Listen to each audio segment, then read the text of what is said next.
અંબાલાલ પટેલે આ મોટી આગાહી કરી છે। રાજ્યના મોટાભાગના વિસ્તારોમાં હળવાથી મધ્યમ વરસાદની શક્યતાઓ છે। દક્ષિણ ગુજરાતમાં ભારે વરસાદ પડી શકે છે। દક્ષિણ સૌરાષ્ટ્રમાં મધ્યમથી ભારે વરસાદની આગાહી કરવામાં આવી છે। સમગ્ર ગુજરાતમાં બે સિસ્ટમ સક્રિય થતા ભારે વરસાદની આગાહી આપવામાં આવી તો અમદાવાદ ગાંધીનગરમાં મધ્યમ વરસાદની સંભાવના છે। અરબ સાગરના ભેજ નબળો હોવાના કારણે અમદાવાદ અને ગાંધીનગરમાં નથી આવતો વરસાદ। 19 થી 24 જુલાઈ ગુજરાતમાં વરસાદની શક્યતા છે।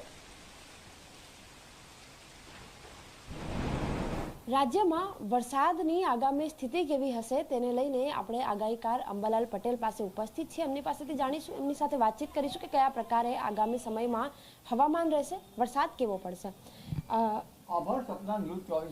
આપ જણાવો કયા પ્રકારનો વરસાદ પડશે, ખાસ અમદાવાદ ગાંધીનગરમાં શું સ્થિતિ હશે?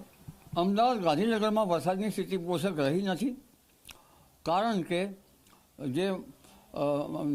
જે મોન્સૂન ધરી હતી એ સાનુકૂળ હતી નહીં, એટલે અમદાવાદમાં વરસાદ થવામાં નહોતો। અને અરબ સાગરના જે ભેજ છે એ નબળા હતા અને બંગાળ ઉપસાગરનું વહન જે છે એ જબરું વહન આવતું નહોતું, એટલે અમદાવાદ ગાંધીનગરમાં વરસાદ થવામાં નહોતો। બિલકુલ, આગામી સમયમાં રાજ્યની વરસાદની વાત કરીએ તો કેવો વરસાદ રહેશે, ક્યાં કેટલો વરસાદ પડી શકે?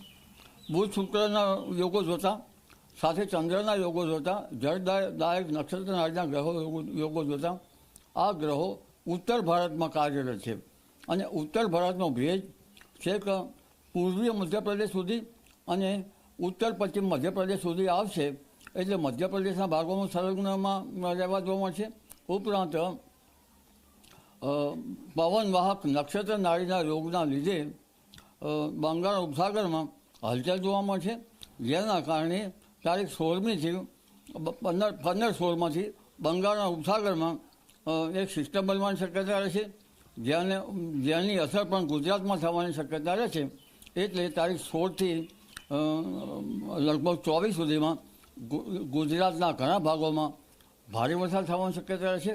અલબત્ત દક્ષિણ ભારતના ભાગોમાં ભારેથી અતિભારે વરસાદ થવાની શક્યતા રહેશે। દક્ષિણ સૌરાષ્ટ્રના ભાગોમાં પણ ભારેથી અતિભારે વરસાદ થવાની શક્યતા રહેશે। પશ્ચિમ સૌરાષ્ટ્રના ભાગોમાં પણ વરસાદ થશે। એટલે ચરાચર વરસાદ જે છે એ તારીખ 16, 17થી 24 વચ્ચે થવાની શક્યતા રહેશે। જી।